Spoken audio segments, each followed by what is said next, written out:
3x ഒക്കെ growth പറയാൻ പറ്റുള്ളൂ. അതിന് പകരം നമ്മൾ എന്ത് ചെയ്യും, വെറുതെ ബ്ലാങ്ക്ലി എന്ത് ചെയ്യും, ഫേസ്ബുക്കിൽ ആഡ് ചെയ്താൽ എനിക്ക് ഇത്ര കസ്റ്റമർ വരും, അതുകൊണ്ട് എനിക്ക് 10x കൊടുക്കും. ഈ ഫേസ്ബുക്കിന്റെ ആഡ് ഇപ്പൊ നമ്മൾ 100 രൂപക്കാണ് സ്പെൻഡ് ചെയ്യുന്നത്, അല്ലെങ്കിൽ 200 രൂപ ഡെയിലി സ്പെൻഡ് ഒരു കസ്റ്റമർ അക്വയർ ചെയ്യാനുണ്ടെങ്കിൽ അത് ചിലപ്പോൾ നീ ഫേസ്ബുക്ക് അധികൃതർ മാറി ചിലപ്പോൾ 2000 3000 ആവുന്നുണ്ട്, അല്ലെങ്കിൽ നമുക്ക് അവിടെ നിന്ന് വരുന്നുണ്ടാവില്ല. അപ്പോൾ നമ്മൾ അടുത്തൊരു മെത്തേഡ് കീപ്പ് ചെയ്യും. അപ്പോൾ നമുക്ക് എന്തായി, അവിടെ പേയ്മെന്റ് മാറി. അപ്പോൾ നമ്മൾ പറഞ്ഞ ഈ ഗ്രോത്തിൽ എന്തായി, ഭയങ്കര ഡിഫറൻസ് ആയി. അതില്ലാതിരിക്കാൻ വേണ്ടിയിട്ട് എന്ത് ചെയ്യുക, നല്ല ശ്രമിക്കണം. ഗ്രോത്ത് എപ്പോഴും കുറച്ച് പറയാൻ നോക്കേണ്ടതാണ്. കാരണം റിയൽ ഗ്രോത്ത് പറയുമ്പോഴാണ് എന്ത് ചെയ്യുക, ഇൻവെസ്റ്റർക്ക് എപ്പോഴും അതിപ്പോൾ ഒരു ഇൻവെസ്റ്റർ വരുന്ന സമയത്ത് നിങ്ങൾ ഫസ്റ്റ് പിച്ചിൽ പറഞ്ഞിട്ടുള്ളത് 2x ഗ്രോത്ത് അല്ലെങ്കിൽ 3x ഗ്രോത്ത് ആണെന്നുണ്ടെങ്കിൽ അതേ എക്സിറ്റ് ചെയ്യുന്ന സമയത്ത് 5x ഗ്രോത്ത് നിങ്ങൾക്ക് കൊടുക്കാൻ പറ്റുന്നുണ്ടെങ്കിൽ ആ ഇൻവെസ്റ്ററോ അതല്ലെങ്കിൽ ആ ഇൻവെസ്റ്ററിനെ ചിലപ്പോൾ എന്ത് ചെയ്യും, റീഇൻവെസ്റ്റ് ചെയ്യാൻ തയ്യാറാണ്.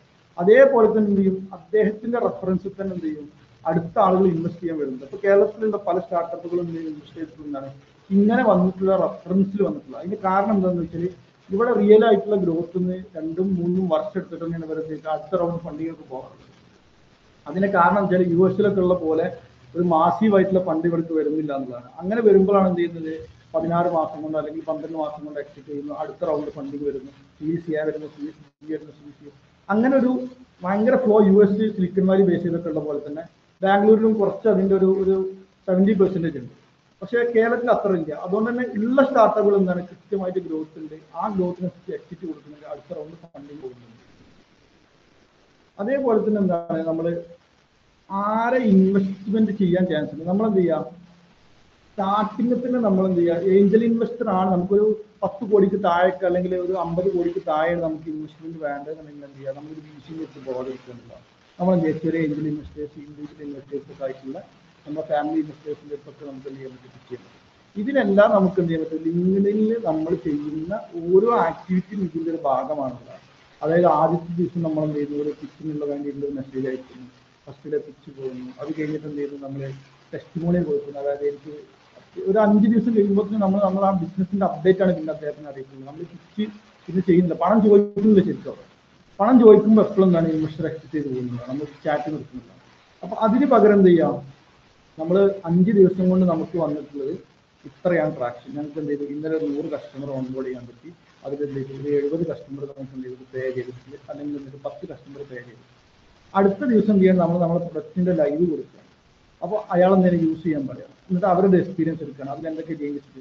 അപ്പോൾ നമ്മളിപ്പോൾ ഒരു ടെക്നിക്കൽ സ്റ്റാർട്ടപ്പ് ആണെങ്കിലും അതല്ലെങ്കിൽ ഒരു FMCG ആണെങ്കിലും നമ്മുടെ പ്രൊഡക്റ്റ് നമുക്ക് എന്ത് ചെയ്യാൻ പറ്റും, ഡെമോ ആയിട്ട് അവർക്ക് അയച്ചു കൊടുക്കാൻ പറ്റും. അതിലുണ്ടാവുന്നതെന്ന് വെച്ചാൽ അവരൊരു ഇമോഷണലി നമ്മളെ പ്രൊഡക്റ്റിനോട് എന്ത് ചെയ്യാൻ, കണക്ട് ചെയ്യിപ്പിക്കുക. എന്നിട്ടാണ് എന്ത് ചെയ്യുന്നത്, അദ്ദേഹം ഇൻവെസ്റ്റ് ചെയ്യാൻ വരുന്നുണ്ടെങ്കിൽ ആ ഇൻവെസ്റ്റ്മെന്റിന്റെ ട്രസ്റ്റും അതിന്റെ ലോങ് ഡ്യൂറേഷനും കൂടുതലായിരിക്കും. അതേപോലെ തന്നെയാണ് പിച്ചിടൊക്കെ എന്ത് ചെയ്യുക, ഒരു 10 പേജിന്റെ താഴെ ആക്കുക. അതിൽ കൂടുതൽ എന്ത് ചെയ്യുക, ചെയ്യാതിരിക്കുക, മാക്സിമം ശ്രമിക്കുക.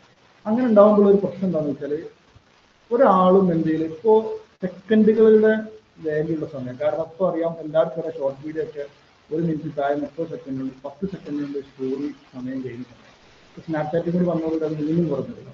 അപ്പോൾ അത്രയും ആളുകൾ എന്താണ്, സ്ക്രീൻ സമയം വെരി വെരി ഫാസ്റ്റിലേക്ക് മാറിയിട്ടുണ്ട്. അപ്പോൾ നമ്മൾ എന്ത് ചെയ്യുക, മാക്സിമം നമ്മൾ എന്ത് ചെയ്യുക, കുറച്ച് നമ്മൾ എന്ത് ചെയ്യുക, നമ്മുടെ പ്രോബ്ലം എന്താണ് അതിൻ്റെ സൊല്യൂഷൻ, അതിന് ട്രാക്ഷൻ എന്താണ്, മാർക്കറ്റ് എന്താണ് ഇതിലുള്ള ഇപ്പോൾ നിലവിൽ, നമ്മുടെ ബിസിനസ് മോഡൽ എന്താണ്, എത്രയാണ് നമ്മൾ ആശ്രയിക്കുന്നത്, ഇത്രയും മാത്രമേ പറയാം. ഇത് പറയുന്ന സമയത്തിന് എന്ത് ചെയ്യുക, നമ്മൾ കൂടുതൽ പറയാനുള്ള കാര്യങ്ങളൊക്കെ എന്ത് ചെയ്യുക, ഒരു ഗ്രാഫിലേക്ക് കൊണ്ടുവരിക. അതേപോലെ തന്നെ നമ്മുടെ കസ്റ്റമേഴ്സ് ആരൊക്കെയാണെന്നുണ്ടെങ്കിൽ നിലവിൽ അവർക്ക് എന്ത് ചെയ്യുക, ഒരു ജസ്റ്റ് അവരെ എന്തൊക്കെയാണ് ചെയ്തിട്ടുള്ള അവരെ ബ്രാൻഡൊക്കെ എന്ത് ചെയ്യുക, നമ്മളെ കൂടെ പൊസിഷൻ ചെയ്തിട്ടുണ്ട്. കാരണം നമ്മൾ ഓൾറെഡി പൊസിഷൻ ചെയ്തിട്ടുണ്ട് അവരെ മാർക്കറ്റിൽ. അപ്പോൾ അതിനാണ് എന്ത് ചെയ്യുക, നല്ല കുറച്ച് ബ്രാൻഡുകൾ നമ്മളെ കൂടെ ഉണ്ടാക്കുക എന്നുള്ളതാണ് എന്ത് ചെയ്യുക, ആദ്യം നമ്മുടെ കസ്റ്റമർ ബേസിൽ എപ്പോഴും നല്ലത്. കാരണം അങ്ങനെ വരുന്നവർക്ക് ചിലപ്പോൾ നമ്മൾ എന്ത് ചെയ്യുന്നത്, കുറച്ച് സർവീസ് കൊടുത്തിട്ടായിട്ട് എന്ത് ചെയ്യുക, അവരെ ഓൺബോർഡ് ചെയ്തിട്ടുണ്ട്. പക്ഷേ ഒരു കോർപ്പറേറ്റ് ടൈപ്പ് ക്ലൈന്റ് ആണ് നമുക്ക് വരുന്നത് എന്നുണ്ടെങ്കിൽ ആ വന്ന ക്ലൈന്റ് ആയിരിക്കും പിന്നെ അടുത്ത നമുക്കുള്ള 1000 കസ്റ്റമർ റെഫറൻസും അതേപോലെ തന്നെ ആളുകൾക്ക് ട്രസ്റ്റ് ഉണ്ടാക്കാൻ കൂടുതൽ ഇമ്പോർട്ടൻസ് ഉണ്ടാവുകയാണ്. അതേപോലെ തന്നെ എന്ത് ചെയ്യുക, നെഗോസിയേഷനും വാല്യുവേഷനും കൂടി എന്ത് ചെയ്യുക, മാച്ച് ചെയ്യുന്ന ഒരു സാധനം ഉണ്ടാക്കുക. വെറുതെ എന്ത് ചെയ്യുക, നമ്മൾ സാധനം ചെയ്യാതിരിക്കുക. അത് മിക്കവാറും ആളുകൾ എന്ത് ചെയ്യും, വെറുതെ ബ്ലാങ്ക്ലി നമ്മളെ വാല്യുവേഷൻ പറയാൻ പോകും. അപ്പൊ ഉണ്ടാകുന്ന ഒരു പ്രശ്നം എന്താണെന്ന് വെച്ചാൽ നമ്മളെ വാല്യുവേഷൻ എന്താണ്, ടോപ്പായിപ്പോയി. നമ്മൾ വാല്യുവേഷൻ പറയുന്നതിന് മുമ്പ് എന്ത് ചെയ്യുക, ആ ഇൻവെസ്റ്റർക്ക് ഇഷ്ടപ്പെട്ട കുറെ വാല്യുവേഷൻ ചെയ്യുന്ന ആളുകളുണ്ടാവും. ജസ്റ്റ് അവരെ കൊണ്ട് എന്ത് ചെയ്യാൻ പറ്റും, നമുക്ക് വാല്യുവേഷൻ നടത്തും. അതല്ലെങ്കിൽ നിങ്ങൾ IIT IIM പോലെ സ്റ്റാർട്ട് ചെയ്യുന്ന സ്ഥലത്ത് ഇൻക്യുബേഷൻ അതിൽ ആക്സിലേറ്റർ പ്രോഗ്രാമിലൊക്കെ പങ്കെടുത്തുള്ള വെച്ചാൽ അവിടെ നിന്നുള്ള ആളുകൾ എന്ത് ചെയ്യും, നമുക്ക് വാല്യുവേഷൻ ചെയ്യും. അപ്പോൾ എന്താ വെച്ചാൽ നമ്മൾ എന്ത് ചെയ്യണേ, നമ്മൾ ഇൻവെസ്റ്റ്മെന്റ് എടുക്കുന്ന സമയത്ത് തന്നെ നമുക്ക് കിട്ടിയിട്ടുള്ള വാല്യൂ ഇത്രയാണ്, ആ സമയത്ത് നമുക്ക് എന്ത് ചെയ്തത് ഇങ്ങനത്തെ ടൈം ഷീറ്റ് കിട്ടിയിട്ടുണ്ട്, ഇത്ര ഇൻവെസ്റ്റ്മെന്റ് ഓഫർ കിട്ടിയിട്ടുണ്ടെന്ന് നമുക്ക് പറയാൻ പറ്റുന്നതാണ്. ഇതിന് ഭയങ്കര വാല്യൂ ഉണ്ടെന്നുള്ളതാണ്. അതേപോലെ തന്നെ നമ്മൾ എന്ത് ചെയ്യുക, എത്രയാണ് എങ്ങനെയാണ് നമ്മൾ കൊടുക്കാൻ ഉദ്ദേശിക്കുന്ന ഷെയറും അതിന്റെ ഡീറ്റെയിലും കൃത്യമായിട്ടുണ്ടായി. അതായത് ഇപ്പൊ നമ്മൾ എന്ത് ചെയ്യണേ, ഒരു 10 കോടി ഇൻവെസ്റ്റ്മെന്റ് എടുക്കുകയാണെന്നുണ്ടെങ്കിൽ അതിന് 10% എന്ത് ചെയ്യുന്നത് നമ്മൾ ഇക്വിറ്റി കൊടുക്കാൻ ഉദ്ദേശിക്കുന്നുണ്ടെങ്കിൽ അത് കൃത്യമായിട്ട് മെൻഷൻ ചെയ്ത് പറയാനുള്ളത്. എത്രയാണ് 100 കോടി വാല്യുവേഷൻ ഞാൻ എന്ത് ചെയ്യാണ് 10% ഇക്വിറ്റി കൊടുക്കാൻ പോകുന്നത്, അപ്പോൾ 10 കോടി നമുക്ക് ഇൻവെസ്റ്റ്മെന്റ് ആണ്. അത് കൃത്യമായിട്ടായിരിക്കും. അത് ഡെപ്റ്റിലാണോ അതല്ലെങ്കിൽ എന്തിനാണ് എടുക്കുന്നത്. ഡെപ്റ്റ് ഫണ്ടിനാണെന്നുണ്ടെങ്കിൽ മിക്കവാറും ഡെപ്റ്റ് ഫണ്ട് കൊടുക്കുന്ന ഒരുപാട് ഇൻവെസ്റ്റേഴ്സ് മാർക്കറ്റിൽ അവൈലബിൾ ആണ്. അവരെ മാത്രം നമ്മൾ എന്ത് ചെയ്യുക ടാർഗറ്റ് ചെയ്തിട്ട്, അതായത് ഇവർ ഏത് ടൈപ്പ് ഓഫ് ഇൻവെസ്റ്റ്മെന്റ് ആണ് ഏത് ടൈപ്പ് ഓഫ് ഫണ്ടാണ് കൊടുക്കുന്നത് കൃത്യമായിട്ട് എന്ത് ചെയ്യുക, പഠിച്ചതിന് ശേഷം മാത്രം പോവുക. അതല്ല എന്നുണ്ടെങ്കിൽ ഉണ്ടാകുന്ന പ്രശ്നം എന്ന് വെച്ചാൽ നമ്മൾ എന്ത് ചെയ്യുന്ന കുറേ ഇൻവെസ്റ്റേഴ്സിൻ്റെ അടുത്ത് ഞാൻ പോയിട്ടുണ്ട്, പക്ഷേ എനിക്ക് ഇൻവെസ്റ്റ്മെന്റ് റിജക്ഷൻ മാത്രമാണ് കിട്ടുന്നത്. അതിന് കാരണം എന്താണെന്ന് വെച്ചാൽ നമ്മൾ ആ ഇൻവെസ്റ്ററെ കുറിച്ച് എന്ത് ചെയ്യാൻ മിനിമം പഠിക്കാതെ പോകുമ്പോഴുള്ള പ്രശ്നമാണ്. ഇതേപോലെ തന്നെ എന്ത് ചെയ്യുക, നമ്മളെ പിച്ചിൽ എന്തൊക്കെയാണ് ഉൾപ്പെടുത്തുന്നത്. ഒന്നാമത്തെ നമ്മൾ ഡാറ്റ ഡ്രിവൺ ആയിരിക്കുക, അതായത് നമ്പറുകൾക്ക് വളരെ പ്രാധാന്യമുണ്ട് പിച്ചിലുണ്ട്. അത് എപ്പോഴും അത് കൃത്യമായിട്ടുള്ള നമ്പർ കൊടുക്കാൻ നോക്കുന്നത്, വെറുതെ എന്ത് ചെയ്യുക ബ്ലാങ്ക് ആയിട്ട്. കാരണം ഇവർ മാർക്കറ്റിൽ എപ്പോഴും ഇതിനെക്കുറിച്ച് റിസർച്ചും ഇതിനെക്കുറിച്ച് നിങ്ങളെപ്പോലത്തെ ആയിരക്കണക്കിന് പ്രൊജക്റ്റ് ചിലപ്പോൾ എന്തുണ്ടാവും ഒരു മാസത്തിൽ കേട്ടവരോടാണ് നമ്മൾ പിച്ച് ചെയ്യാൻ പോകുന്നത്. അപ്പോൾ റിയൽ നമ്പർ എന്താ നമ്മൾ പറയുന്നുണ്ടെങ്കിൽ അവർക്ക് ഐഡന്റിഫൈ ചെയ്യാൻ പറ്റും. പക്ഷേ നമ്മൾ ഓപ്പണായിട്ട് പറഞ്ഞോന്നില്ല. പിന്നെ ഇൻവെസ്റ്റേഴ്സ് റിസീവ് ചെയ്യുക, അത് നമ്മൾക്ക് ഒരുപാട് പറഞ്ഞു. പിന്നെ എന്താ ഫോളോ അപ്പ് ഉണ്ടായിരിക്കുന്നത്, അതേപോലെ തന്നെ അഡ്വൈസ് ചോദിക്കുന്നത്. ഇതൊക്കെ നമ്മൾ ഏകദേശം ഈ പോയിന്റൊക്കെ എത്തിയിട്ട് വീണ്ടും പറഞ്ഞുകൊണ്ടിരിക്കുന്നതാണ്. അത് എല്ലാവരും ചെയ്യുന്ന ഒരു മിസ്റ്റേക്കാണ്, നമ്മളടുത്ത് വരുന്ന സമയത്ത് തന്നെ ഉള്ള ഒരു മിസ്റ്റേക്കാണ്. ഇത് നമ്മൾ വീണ്ടും വീണ്ടും പറഞ്ഞു. പിന്നെ എന്ത് ചെയ്യുക, നമ്മൾ ട്രസ്റ്റ് ചെയ്യാൻ വേണ്ടി നമ്മൾ പറയാതിരിക്കുന്നത്. അത് അവർക്ക് എന്ത് ചെയ്യാം, അവർ സ്വാഭാവികമായിട്ട് ഉണ്ടാവുന്നതാണ് നമ്മളൊരു ട്രസ്റ്റ് ചെയ്യുന്നത്. അല്ലാതെ നമ്മൾ പറഞ്ഞ് ട്രസ്റ്റ് വാങ്ങുന്നത് അവർക്ക് ഒരു ഫ്രോഡ് ഫീൽ വരുന്നതാണ്. അതേപോലെ തന്നെ വെറുതെ കുറെ ഇമെയിൽസ് അയച്ചിട്ട് എന്ത് ചെയ്യുക, ഇൻവെസ്റ്റേഴ്സിന് ഫിക്സ് ചെയ്യാൻ നോക്കുന്നത്. വളരെ സ്റ്റാൻഡേർഡ് ആയിട്ട് സംസാരിച്ച് നോക്കിയിട്ട് എന്ത് ചെയ്യാം മാത്രം നമ്മൾ എന്ത് ചെയ്യുക ഇൻവെസ്റ്റേഴ്സിനെ ഫിക്സ് ചെയ്യാൻ. പിന്നെന്ത് ചെയ്യാം, ആദ്യം തന്നെ അയക്കുന്ന മെസ്സേജിൽ എന്ത് ചെയ്യുക, ഫണ്ട് ചോദിക്കാതിരിക്കുക. നമ്മൾ ആദ്യം അവരെ അഡ്വൈസൊക്കെ ചോദിച്ച് അവരെ എന്താണ് അവർ നമുക്ക് ഷെയർ ചെയ്യാൻ ഉദ്ദേശിക്കുന്നത് ഒരു പ്ലാൻ ഉണ്ടാക്കി ആ പ്ലാനിനനുസരിച്ച് നമ്മൾ ചെയ്ത് അതിനനുസരിച്ച് അടുത്ത ചേഞ്ചസ് ചെയ്തിട്ട് അപ്പോൾ ഇങ്ങനെ ചേഞ്ചസ് ചെയ്തിട്ടുണ്ട് ഒക്കെ പറഞ്ഞിട്ട് എന്ത് ചെയ്യാം നമ്മൾ മൂവ് ചെയ്യാൻ നോക്കുക. മിക്കവാറും ഇൻവെസ്റ്റേഴ്സ് ഒക്കെ എന്തായിരിക്കും ആ ഇൻഡസ്ട്രിയിൽ ഭയങ്കര എക്സ്പീരിയൻസ് ഉള്ള ആളുകളായിരിക്കും. അപ്പോൾ അവരിൽ നിന്ന് കിട്ടുന്ന ഒരു വരി അഡ്വൈസ് പോലും നമുക്ക് എന്തായിരിക്കും നമ്മളൊരു 5 വർഷം കൊണ്ട് പഠിച്ചുണ്ടാക്കേണ്ട കാര്യമാണ്. അത് ആദ്യം നമ്മൾ എടുത്തതിന് ശേഷം എന്ത് ചെയ്യുക, നമ്മൾ ഇന്നതാണ് ചെയ്യുന്നത്, നമ്മൾ ട്രാക്ഷൻ അറിയിച്ച് നമ്മൾ ഇന്നതാണ് ചെയ്യുന്നത്, ഇത്ര ബിസിനസ് വരുന്നുണ്ട്, എനിക്ക് ഇങ്ങനെ സംബന്ധം, അല്ലെങ്കിൽ ഒരു ഇൻവെസ്റ്റർ വെച്ചിട്ട് നമുക്ക് വേറൊരു ഇൻവെസ്റ്റർ കണക്ട് ചെയ്യാൻ പറ്റും. അത് ചിലപ്പം ഈ ഇൻവെസ്റ്റർ എന്തായിരിക്കില്ല, നമ്മൾ സ്റ്റാർട്ടപ്പിൽ ഇൻവെസ്റ്റ് ചെയ്യാൻ വില്ലിങ് അല്ല എന്നുണ്ടെങ്കിലും ഇന്നുണ്ട് നമ്മളെ അയാളെന്ത് ചെയ്യും, അയാളെ സർക്കിൾ, കാരണം ഇവർ എല്ലാ ഇൻവെസ്റ്റേഴ്സും നെറ്റ്വർക്ക് സർക്കിൾസ് ഉണ്ടാവും. ആ സർക്കിളിൽ എന്ത് ചെയ്യും നമ്മളെ കുറിച്ച് പറയുകയും ആ റെഫറൻസിൽ എന്ത് ചെയ്യാൻ പറ്റുകയാണ് നമുക്ക് ഇൻവെസ്റ്റ്മെന്റ് എടുക്കാൻ പറ്റുകയാണ്. പിന്നെ വാല്യുവേഷന്റെ കേസ് നമ്മൾ ഓൾറെഡി പറഞ്ഞു കഴിഞ്ഞു. ഇനി നമ്മളിതിൽ എന്ത് ചെയ്യുന്നുണ്ട്, ഈ കാര്യങ്ങളൊക്കെ നിങ്ങൾക്ക് ചെയ്യാൻ വേണ്ടിയിട്ട് സിമ്പിൾ ആയിട്ടുള്ള ഒരു ഗൂഗിൾ ഷീറ്റ് നമ്മൾ ചെക്ക് ലിസ്റ്റ് പോലെ തയ്യാറാക്കിയിട്ടുണ്ട്. അതിൻ്റെ സ്ക്രീൻ ഞാൻ ഷെയർ ചെയ്തുതരാം.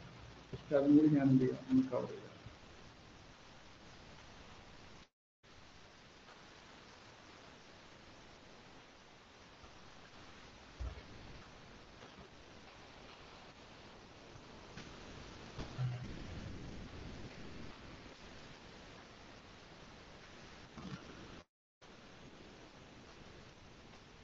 ഇതാണ് നമ്മൾ ചെക്ക് ലിസ്റ്റ് ഉണ്ടാക്കിയിട്ടുണ്ട്. ഈ ചെക്ക് ലിസ്റ്റിലേക്ക് വരികയാണെന്നുണ്ടെങ്കിൽ നമുക്ക് എന്ത് ചെയ്യാം, ഇവിടെ നമ്മൾ ആദ്യം ചെയ്തിട്ടുണ്ട് നമ്മളൊരു പ്രൊഫൈലിൽ ഫോട്ടോ ഉണ്ടായിരിക്കണം. ഒരു ഇൻവെസ്റ്റർ നമ്മൾ ട്രസ്റ്റ് ചെയ്യുന്ന നമ്മളെ ഒരു ജസ്റ്റ് ഒരു ഫേസിൽ ഫോട്ടോ ഉണ്ടാവുന്നത്. അതേപോലെ തന്നെ എന്ത് ചെയ്യാം, നമ്മളെ ലിങ്കിനും കസ്റ്റം URL ഉണ്ടാക്കാൻ പറ്റും. നമ്മൾ എന്താണ് നമ്മൾ ചെയ്തത് വെച്ചിട്ടുണ്ടെങ്കിൽ നമുക്ക് URL ഉണ്ടാക്കാൻ പറ്റും. അതേപോലെ തന്നെ ഉള്ളതാണ് എന്ത് പവർഫുൾ ആയിട്ടുള്ള ഒരു ഹെഡിങ് ഉണ്ടാക്കാൻ പറ്റും. നമ്മൾ എന്താണെന്ന് കൃത്യമായിട്ട് ഫൗണ്ടറാണ്, ഇന്ന ഇൻഡസ്ട്രിയിലാണ്, ഇന്ന സംഭവം ചെയ്യുന്നത് കൃത്യമായിട്ട്. അതേപോലെ ഇൻവെസ്റ്റർ കൺട്രി ആയിട്ടുള്ള സമ്മറി ആയിട്ടുണ്ടാക്കുക. ഡീറ്റെയിൽ ആയിട്ടുള്ള എക്സ്പീരിയൻസ് എന്ത് ചെയ്യുക നമ്മളവിടെ ഷെയർ ചെയ്യുക, നമ്മുടെ നിലവിലുള്ള എക്സ്പീരിയൻസ് എന്തൊക്കെയാണ്. ഇതെല്ലാം പഠിച്ചിട്ട് ഒരു ഇൻവെസ്റ്റർ നമ്മളെ വെച്ചിട്ട് എന്ത് ചെയ്യുക മിക്കവാറും എന്തുണ്ട്, ഒരു ഇൻവെസ്റ്റർ നമ്മുടെ പ്രൊഫൈൽ നോക്കിയിട്ടുണ്ടെങ്കിൽ എന്ത് ചെയ്യും, നമുക്ക് നോട്ടിഫിക്കേഷൻ ആയിട്ട് ലിങ്കിൽ കിട്ടുന്നതാണ്. അതിനെന്ത് ചെയ്യാം, നമ്മൾ ഒരു പെയ്ഡ് സബ്സ്ക്രിപ്ഷൻ എടുത്താൽ മതി, അല്ലാതെ ചിലതൊക്കെ നമുക്ക് കാണും ചെയ്യും. പിന്നെന്തുള്ളത്, നമുക്ക് എന്ത് ചെയ്യാം, നമ്മുടെ കീ അച്ചീവ്മെന്റ്സ് എല്ലാം നമ്മളവിടെ ഷോക്കേസ് ചെയ്യാനുള്ളതാണ്. അതേപോലെ തന്നെയുള്ളതാണ് എന്ത്, നമ്മളെ നിലവിൽ നമുക്ക് എന്തൊക്കെ സർട്ടിഫിക്കേഷൻസ് ഉണ്ട്, നമ്മൾ ഏതൊക്കെ കോഴ്സുകൾ ചെയ്തിട്ടുണ്ട്, ഇങ്ങനത്തെ കാര്യങ്ങളൊക്കെ എന്ത് ചെയ്യാം അവിടെ ഡിസ്പ്ലേ. ഇതൊക്കെ നമ്മൾ കുറച്ച് മുമ്പ് ഡിസ്പ്ലേ ചെയ്യുന്നുണ്ടെങ്കിൽ ഒന്നും കൂടി അടിപൊളിയായിരിക്കും. നിലവിലെല്ലാവരും മിക്കവാറും ഒപ്റ്റിമൈസ് ചെയ്യലൊക്കെ എന്താണോ നമുക്ക് ആവശ്യം വരുന്നത് ആ ആവശ്യവുമായി കണക്ട് ചെയ്തിട്ടുള്ള ഒപ്റ്റിമൈസേഷൻ നടത്താനാണ് എപ്പോഴും നോക്കുക. പിന്നെ എന്ത് ചെയ്യുക, നല്ലൊരു ബാനർ ഇമേജ് ഉണ്ടായിരിക്കുക. പിന്നെ നമ്മൾ ഏത് ലാംഗ്വേജിലാണ് ഏറ്റവും അടിപൊളി എന്നുള്ളത് മെൻഷൻ ചെയ്യുക. കാരണം ഇൻവെസ്റ്റർ ചിലപ്പോൾ എല്ലാവരും നമ്മൾ ഇംഗ്ലീഷ് അറിഞ്ഞോളണം എന്നില്ല. അപ്പോൾ അവർ അതിനനുസരിച്ച് പ്രിപ്പയർ ആയിട്ട് അവരുടെ ടീമിലുള്ള ആരെങ്കിലുമൊക്കെ കണക്ട് ചെയ്തിട്ടുണ്ട്. പിന്നെ എന്ത് ചെയ്യുക, മിനിമം ഒരു വീക്കിൽ എന്ത് ചെയ്യുക, 5 ഇൻവെസ്റ്റേഴ്സിനെ നമ്മൾ കണക്ട് ചെയ്യാൻ നോക്കുക. ഇതൊരു ചെക്ക് ലിസ്റ്റ് ആയിട്ടാണ് നമ്മൾ കൊടുത്തിട്ടുള്ളത്. ഈ ഇതിൽ വരുന്ന സമയത്ത് ഈ ബി എന്നുള്ള കോളത്തിൽ നിങ്ങൾ ഓരോന്നും കവർ ചെയ്യുന്ന സമയത്ത് പിക്ക് ചെയ്യുക. അപ്പം എന്ത് ചെയ്യും, നിങ്ങൾ ആ കവർ ചെയ്ത് കഴിഞ്ഞാൽ അങ്ങനെ ഒരു 30 days കൊണ്ട് ഏകദേശം കവർ ചെയ്ത് തീരുന്ന, പിന്നെ അതെന്ത് ചെയ്യും, ഫോളോ അപ്പ് പോലെ അപ്ഡേറ്റ് ചെയ്ത് പോകേണ്ട കാര്യങ്ങൾ മാത്രമേ ഉള്ളൂ. അപ്പോൾ ഒരു 30 ദിവസം എടുത്താൽ എന്ത് ചെയ്യുക, നിങ്ങൾക്ക് ഇത് മൊത്തം കവർ ചെയ്യാൻ പറ്റും. എന്ത് ചെയ്യുക, വീക്കിലി നമ്മൾ എന്ത് ചെയ്യുക, നമ്മുടെ ബിസിനസ്സുമായി കുറിച്ചുള്ള ഒരു പോസ്റ്റർ ഇടുക. അതേപോലെ തന്നെ നിങ്ങളുടെ വിഷൻ എന്താണെന്ന് ഷെയർ ചെയ്യുക. പിന്നെ നമ്മളെ ഫൗണ്ടർ ജേണി നമ്മൾ എന്ത് ചെയ്യുക അവിടെ ഷെയർ ചെയ്യുക. അതേപോലെ തന്നെ എന്താണ് നമ്മൾ റേസ് ചെയ്യാൻ ഉദ്ദേശിക്കുന്നത് ചെയ്യുക. പിന്നെ ഓപ്പൺ ആയിട്ട് പിച്ചിട്ടൊക്കെ ഇടണമെന്ന് എങ്ങനെ ഇടാം, അങ്ങനെ ഇടുന്ന ഒരുപാട് ആളുകളുണ്ട്. പിന്നെ നമ്മൾ എന്ത് ചെയ്യുക, ഏത് ടൈപ്പ് ഓഫ് ആളുകളാണ് നമ്മൾ ടാർഗറ്റ് ചെയ്യുന്നത് വെച്ചാൽ ആ ആളുകൾ ടാർഗറ്റ് ചെയ്തിട്ടുള്ള ആ ഇൻവെസ്റ്റേഴ്സിന് മാത്രമായിട്ടുള്ള ഹാഷ്ടാഗ്സ് എന്ത് ചെയ്യും നമുക്ക് എടുക്കാൻ പറ്റും. അതെടുത്തിട്ട് കണ്ടിട്ടുണ്ട്. പിന്നെ ചെറിയൊരു ഷോർട്ട് വീഡിയോ എന്ത് ചെയ്യുക, നമ്മൾ പിച്ച് പോലെ ക്രിയേറ്റ് ചെയ്തിട്ട് നമ്മുടെ പ്രൊഫൈലിൽ ഇടണം. അതേപോലെ തന്നെ എന്ത് ചെയ്യുക, ഔട്ട്റീച്ച് ചെയ്യാതെ ഈ എല്ലാ മെസ്സേജ് പോകുമ്പോൾ എന്ത് ചെയ്യണം, അതിന് നമ്മളൊരു പ്ലാൻ ഉണ്ടായിരിക്കണം. ഇന്ന വീസിക്ക് ഇന്ന ദിവസം മെസ്സേജ് കൊടുക്കുന്നുണ്ട്, അപ്പൊ അദ്ദേഹത്തിന് ഇന്ന റിപ്പോർട്ടിന് ഇത്രാമത്തെ ദിവസം നമ്മൾ 5ാമത്തെ ദിവസം ചെയ്യണം, അദ്ദേഹത്തിന് അടുത്ത് നമ്മളൊരു ഫ്രാക്ഷൻ കാണിക്കണം. അത് കഴിഞ്ഞിട്ട് നമ്മൾ ഇന്നത് അതിനെന്ത് ചെയ്യുക, വേറൊരു കലണ്ടർ ഉണ്ടാക്കിയിട്ട് എന്ത് ചെയ്യുക, കണ്ടന്റ് കലണ്ടർ പോലെ തന്നെയാണ് എന്ത് ഒരു ഇൻവെസ്റ്ററെ പിച്ച് ചെയ്യുന്നതിന് എന്ത് ചെയ്യുക, നിങ്ങൾ കലണ്ടർ ഉണ്ടാക്കുക. അതും കൃത്യമായിട്ട് ഫോളോ ചെയ്യാം. ഞാൻ ജസ്റ്റ് എൻ്റെ പ്രൊഫൈലും കൂടി ഒന്ന് എൻ്റെ ലിങ്ക്ഡിനും കൂടി ഞാൻ എന്ത് ചെയ്യണം,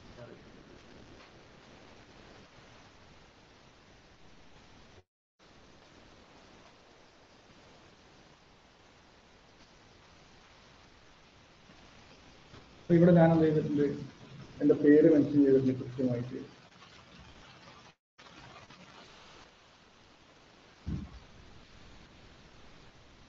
ഇവിടെ എനിക്കെന്നുണ്ട്, ഇവിടെ മുകളിൽ നോക്കിയാൽ എൻ്റെ കസ്റ്റമർ യുആർഎൽ എന്നുള്ള എൻ്റെ ഫുൾ നെയിമാണ് ഞാൻ ഇവിടെ കൊടുത്തിട്ടുള്ളത്. പിന്നെ എനിക്ക് ഏത് ലാംഗ്വേജിലാണ് ഞാൻ ചാറ്റ് ചെയ്യാൻ ഉദ്ദേശിക്കുന്നത് കൊടുത്തിട്ടുണ്ട്. പിന്നെ അതേപോലെ തന്നെ എന്തുണ്ട്,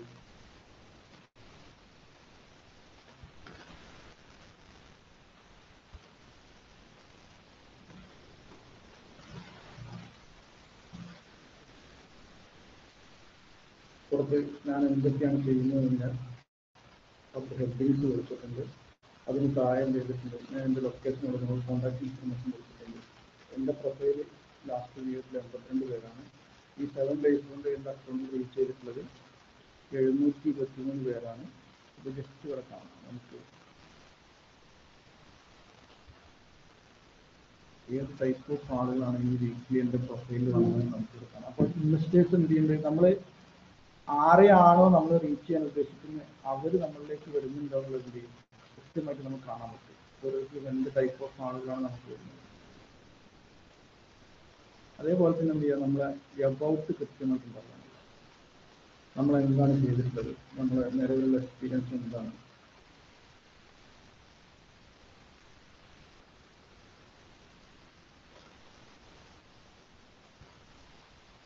പിന്നെ നമുക്ക് എന്ത് ചെയ്യാൻ പറ്റും, ജോബ് പോസ്റ്റ് ചെയ്യാൻ പറ്റും. അതേപോലെ തന്നെ ഉള്ളൊരു കാര്യമാണ് ജോബ് പോസ്റ്റ് ചെയ്യുന്ന ലിങ്ക്ഡിൻ. അത് സെപ്പറേറ്റ് ശരിക്കും ഒരു 1 hour സെക്ഷൻ തന്നെ കൂടുതൽ പോകാനുള്ളൊരു സംഭവമാണ്. ഇവിടെ നമുക്ക് കാണാം.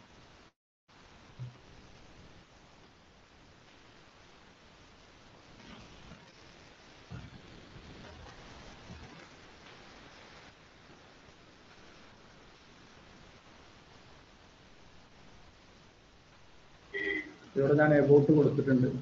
അപ്പോൾ ഞാൻ എന്തൊക്കെയാണ് ചെയ്യുന്നത്, എൻ്റെ എക്സ്പീരിയൻസ് എന്താണ്, ഞാൻ നിലവിൽ ചെയ്തിട്ടുള്ള എൻ്റെ പ്രൊജക്റ്റുമായി ബന്ധപ്പെട്ട ഡീറ്റെയിൽ ഒക്കെ ഞാൻ എബൌട്ട് കൃത്യമായിട്ട് അവിടെ എഴുതിയിട്ടുണ്ട്. അതേപോലെ തന്നെ എൻ്റെ സർവീസുകൾ എന്തെങ്കിലും സെപ്പറേറ്റ് ഞാൻ കൊടുത്തിട്ടുണ്ട്. ഇനി ഇവിടെ വന്നാൽ എൻ്റെ ആക്ടിവിറ്റീസ് കാണാം. അപ്പോൾ ഞാൻ ലാസ്റ്റ് പോസ്റ്റ് ചെയ്തിട്ടുള്ള കണ്ടന്റുകൾ കാണാം. ഇപ്പോൾ ലിങ്ക്ഡിനിൽ പോസ്റ്റ് ചെയ്യാൻ വേണ്ടിയിട്ട് എന്ത് ചെയ്യണം, നിങ്ങളെ സമയം കളയേണ്ട ആവശ്യം. ഇതിനൊക്കെ AI ടൂൾ ഇപ്പോൾ മാർക്കറ്റിൽ അവൈലബിൾ ആണ്. അതൊക്കെ യൂസ് ചെയ്തിട്ട് എന്ത് ചെയ്യാൻ പറ്റും, നിങ്ങൾക്ക് കണ്ടന്റ് ഇടാൻ പറ്റും. നിങ്ങൾ എന്താണ് ചെയ്യാൻ ഉദ്ദേശിക്കുന്നുണ്ടെങ്കിൽ അതിന് ടോപ്പിക്ക് മാത്രം